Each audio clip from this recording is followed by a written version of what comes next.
Good morning, and welcome again to Conversations with Dr. Johnson, the final one for the week. Dr. Johnson, good morning. Good morning. How are you? You're feeling really robust this morning. I'm feeling quite well, thank you. Great. You had breakfast. I did.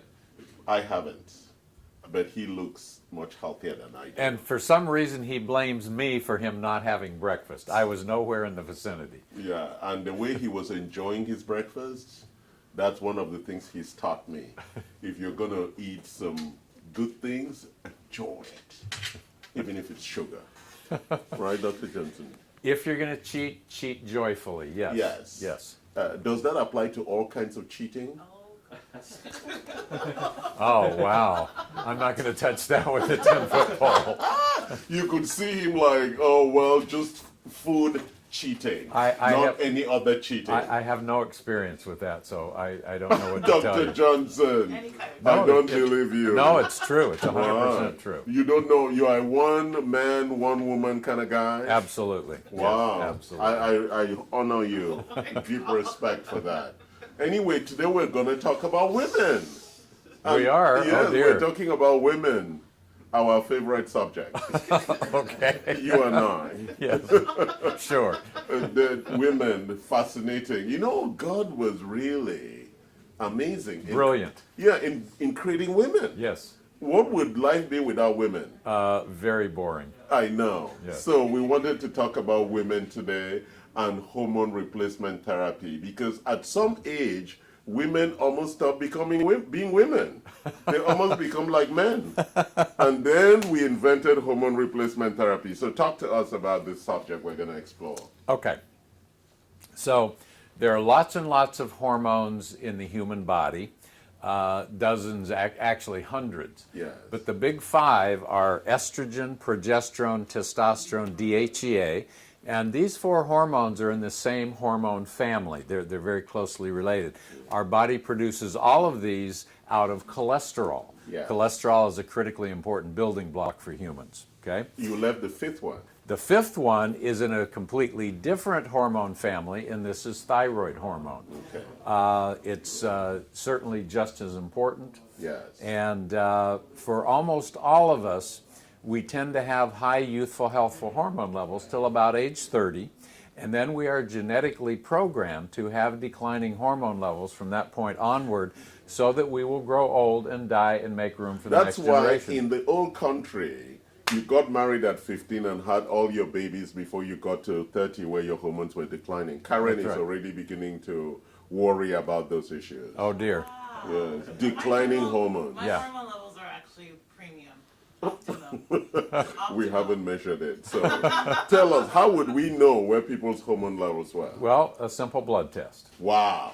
And we would see where your progesterone, testosterone, and estrogen was. Yes. Why should every woman do that?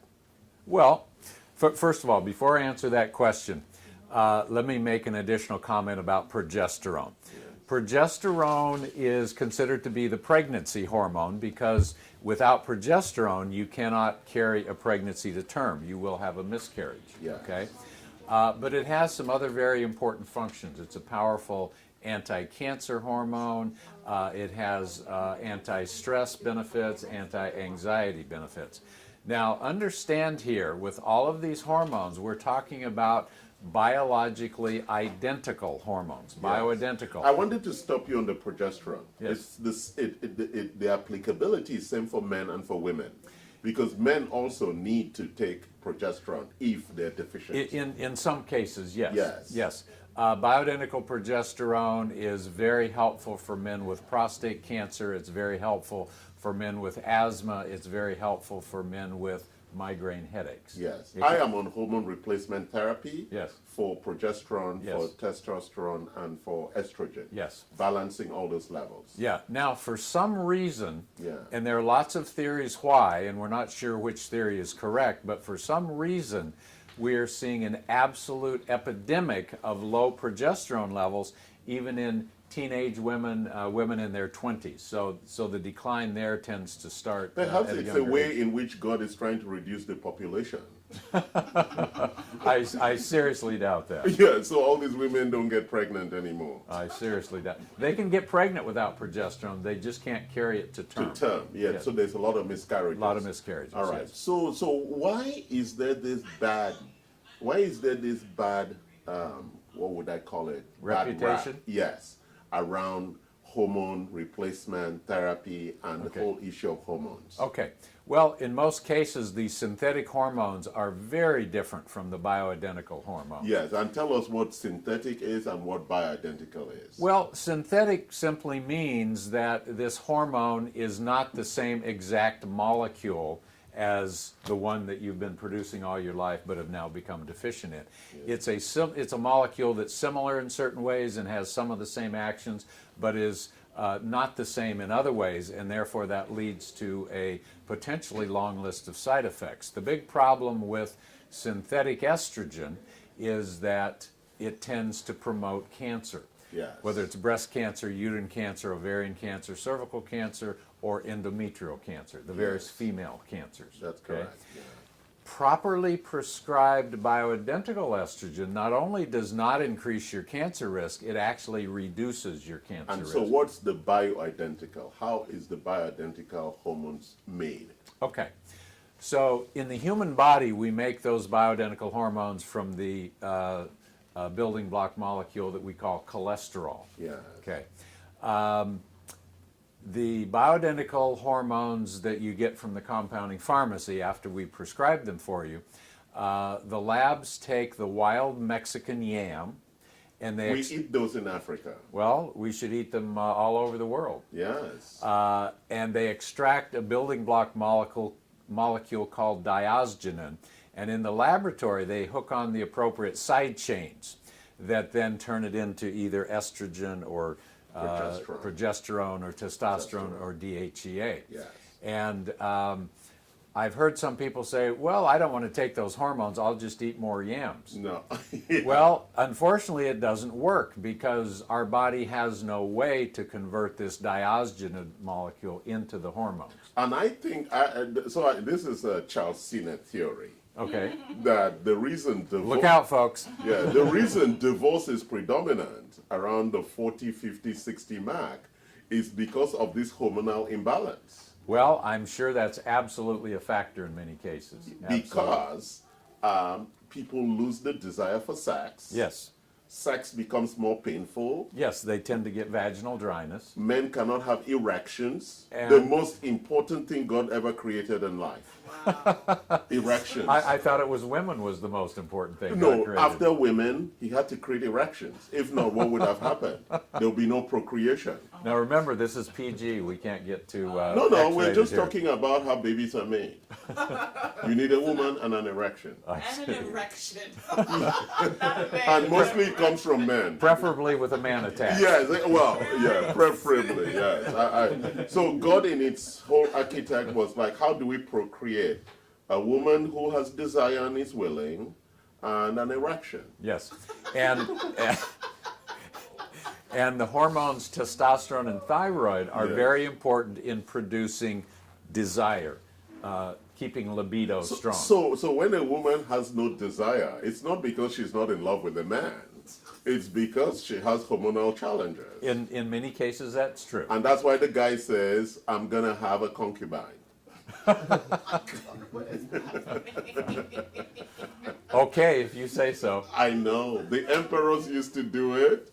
In Chinese culture, the first wife, if she didn't have desire anymore, would bring in a younger wife. Yeah. And life worked very well until Western culture came and taught us some really nonsense. Right? Monogamy. And then we have to deal with the hormone issue. So let's talk about that. So how do you, women who come to you and men who come to you, Yes. how do you come to the topic of addressing underlying hormone issues?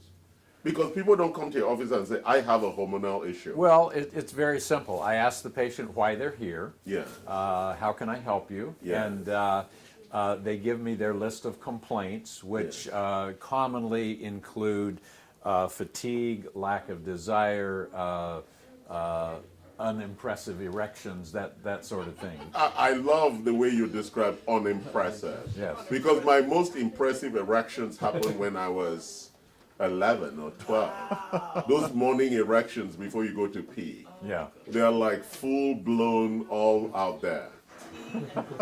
If you say so. Yes, exactly. And then by the time I was 30, they went into a sharp decline. I see. And hopefully I rescued myself. Right. Yeah. So Yeah. talk to us about it. Okay. So then I ask them a very long series of questions so that I have a fairly complete picture of what's going on with Yes. them. And, that includes the menstrual history of the Yes. woman, if she has a history of miscarriages, if she has a history of infertility, Yes. history of painful periods, history of PMS, history of irregular periods, Fibroids. history of long, heavy periods, because all of these are signs of hormonal deficiencies. Wow. And most women have that. Even young women. It's very common, yes. Yeah, it's very very common. common, yeah. And most people think, oh, that's just natural, right? Most people Well, think. If they do, I've got to tell you, it's not natural. If we get Okay. your hormones balanced, you should see quite a dramatic improvement in those things. Exactly. And so when they come, why is it that we don't have natural replacement hormones in terms of a functional medicine perspective? Why do they have to be prescribed? Why do we go through a prescription? Simply because the law in this country says these are prescription-only hormones. Whether they're synthetic or bioidentical, They they're have to be prescription-only. prescribed. Yeah. And tell us the process of how we get to what the optimal hormonal level should be. Okay, so once we've done the testing, Yeah. and then I sit down with the patient to go over the test results, I tell them what their result is and how it compares to the ideal youthful, healthful target level. Okay. And then I I write the prescriptions, whether it's for the bioidentical, thyroid, estrogen, progesterone, testosterone, DHEA. We always start with a low, safe, conservative starting dose. Yes. With hormones, the rule is start low and go slow. Slowly increase. We want the I also apply that to a lot of other things in life. like weightlifting, I hope. Yes. Sure. You don't go to the gym for the first time in your life and say, I'm going to bench press 300 pounds today. You're going to drop the bar and break your neck. Yeah. And so You gotta start like this. we start low and we slowly Like a work up. chicken. Start chicken and then go for the beef. There's no chicken or beef in our hormones. So And hopefully there's no hormones in our chicken and beef. Because those are synthetic hormones. yeah. So are there certain foods that would give us hormones that are not good for us? Because there's this whole conversation about soy and the isoflavones. Sure. Standard factory farming techniques pump the chicken, the eggs, the beef, the pork.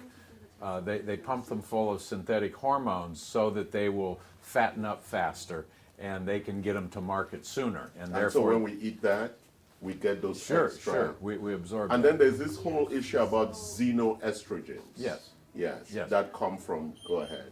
Well, xenoestrogens, xeno means foreign, okay?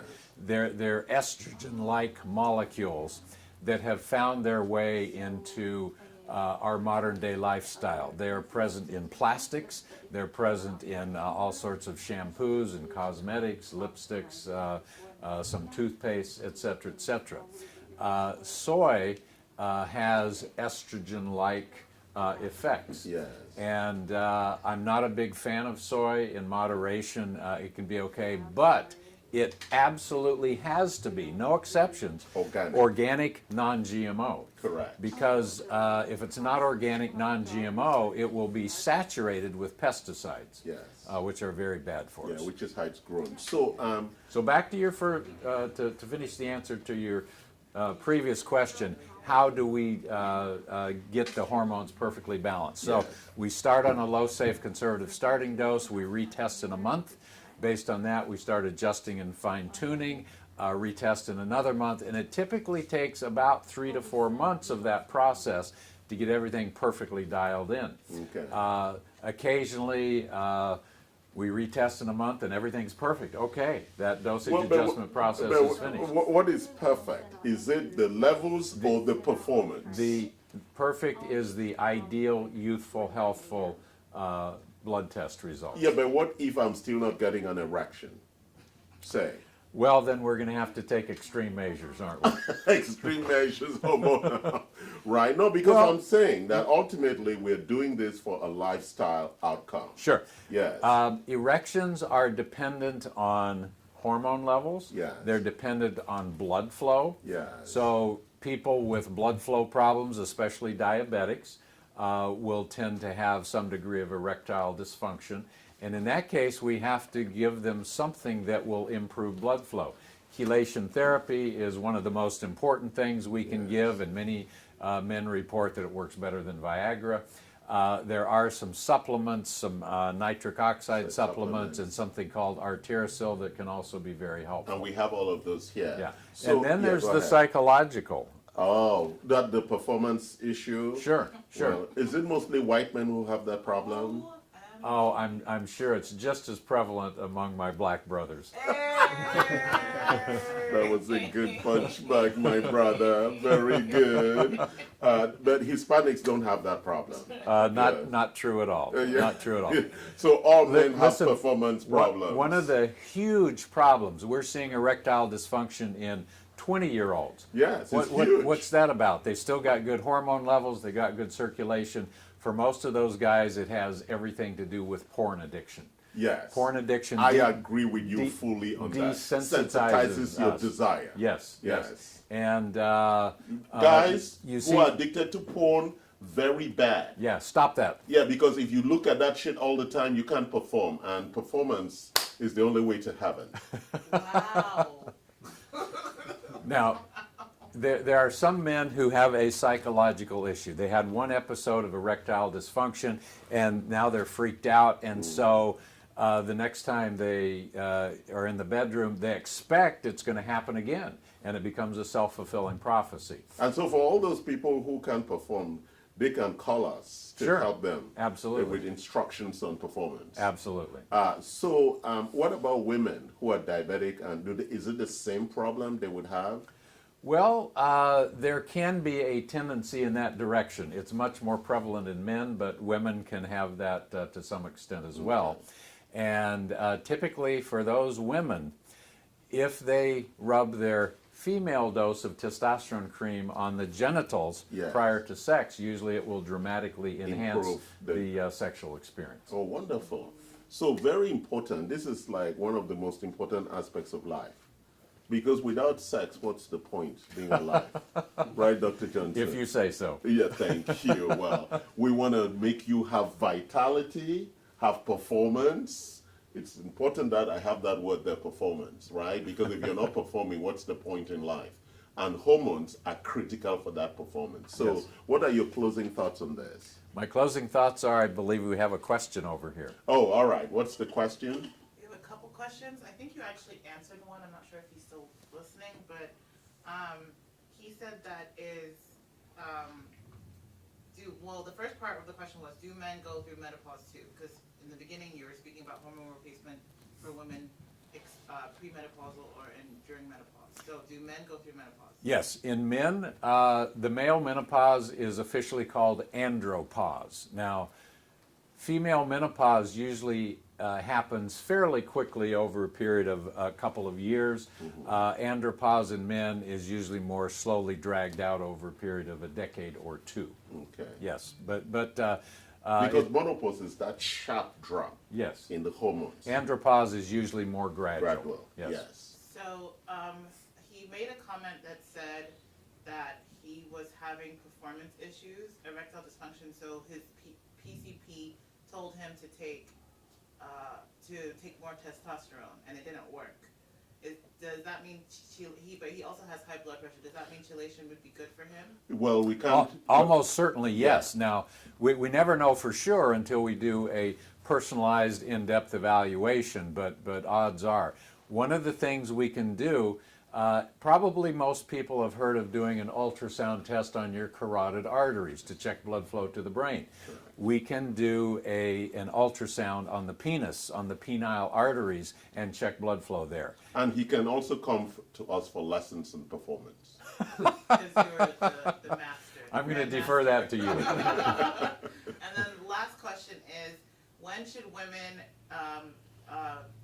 over 20, like 2025, start worrying about hormone therapy? Okay. Well, at any age, if they're having symptoms, that would be the time. But typically, it's going to be about the age of 30 for What are the most women. symptoms to look for? Okay. Loss of sexual desire, loss of sexual pleasure, vaginal dryness, fatigue. Cramping. Well, sure, irregular or painful periods, infertility or miscarriages, overweight, difficult weight loss. Some women get headaches, some women get palpitations, some have... I used to think that that excuse about headaches was bullshit, but now it has legitimacy in science. Well, in some cases it has legitimacy, and I'm sure in other cases it's just an excuse that's being fabricated. Manufactured. Yes. I'm washing my hair. Uh, That's another one. Yeah, well, my hair, I did my hair, don't bother my hair. Okay, in closing, this is really a very important topic. So once you get on the therapy, is that for life? Well, look, hormones are very powerful, but they're very short acting, which simply means your body uses them up quickly and then you need your next dose. Yes. So the water I drank at 6:30 this morning does not prevent me from being thirsty right now. Why? Because my body used up the water. It's short acting. Yes. And so since the natural history of things is that your hormones will continue to decline for the rest of your life, the logical thing is, as long as we want to enjoy the benefits of the hormones, we want to stay on them. Now, you're not addicted to them. It's not going to harm you if you take the hormones for a while and then stop. For some time. But since the natural progression of things is that every year your hormone levels are going to be a little lower, if you take hormones for 5 years or 10 years and then stop, your symptoms are probably going to be more pronounced than they were when you started.